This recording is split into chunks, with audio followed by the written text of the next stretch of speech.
Beginners to fighting games often lose to spam.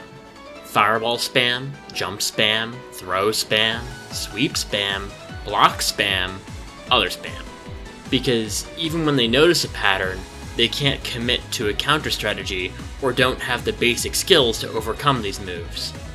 Once you stop falling for spam and can actually beat what your opponent does on purpose, suddenly they can't jump for free, can't win neutral for free with fireballs, and they actually need to start using grounded movement in normal moves in order to beat you. What results is a style of gameplay where both players move back and forth, jockeying for position, and use their poke moves, which usually tend to be kicking moves in Street Fighter. Thus emerged the term Footsies.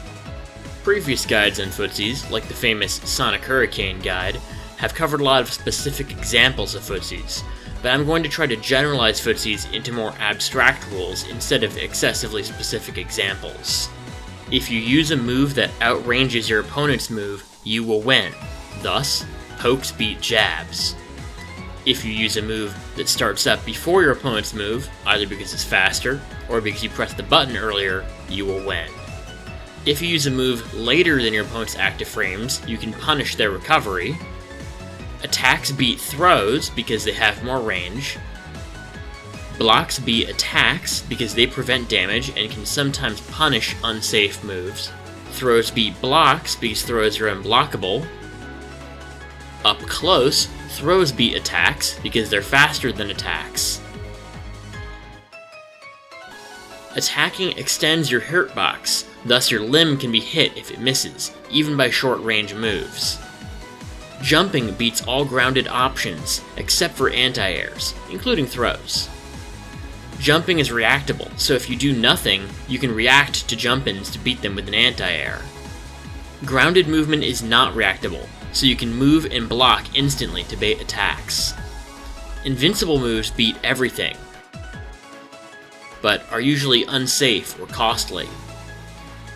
Projectiles beat everything, like a longer poke that can't be whiff punished, but are slower than most normals, so they can be stuffed easily, also giving you time to walk up and block. Projectiles usually have a long recovery that makes them punishable if you can get around the fireball.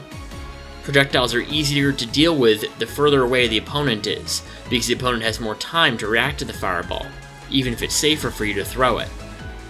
Walking or jumping backwards can let you evade attacks, but eventually you run out of space due to the corner, removing your options to make space or whiff punish effectively.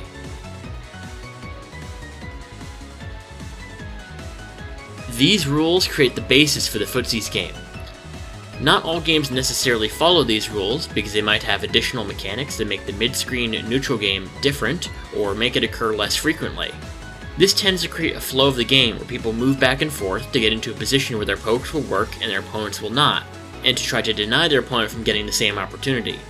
They try to poke at times when they think their opponent will poke or move forwards, and they try to stand just outside their opponent's poke range so they can whiff punish their opponent or counter poke with something that goes around their poke. If they think their opponent isn't going to poke, they can take that opportunity to walk or dash into their opponent's face and either throw them or hit them with a move to start pressure. Otherwise, pokes keep your opponent out of your face, preventing them from starting pressure or throws. Because of these rules, there are a few rock, paper, scissors triangles that result. Attacks beat throws, which beat blocks, which beat attacks, as the most simple universal triangle. Jump-ins generally beat fireballs, which generally beat anti-air, which generally beat jump-ins. Whiff punishing beats pokes, which beats moving into your opponent's space, which beats whiff punishing. Waiting for your opponent to do something and then punishing it on reaction beats doing something preemptively to stop your opponent from moving in on you, which beats taking advantage of your opponent's passiveness to move in on them or set up something, which beats waiting for your opponent to do something. Try looking for other rock, paper, scissors triangles in fighting games, or cases where there's more than 3 options, which can each beat your opponent's options differently, with different risks and rewards. These are common across fighting games, things that beat each other cyclically, with differing trade-offs between each option. They form the basis for how you land hits on your opponents. Of course, Footsies are only one part of the neutral game. Not every character plays a Footsies-centric game plan, and not every game emphasizes Footsies in its neutral game.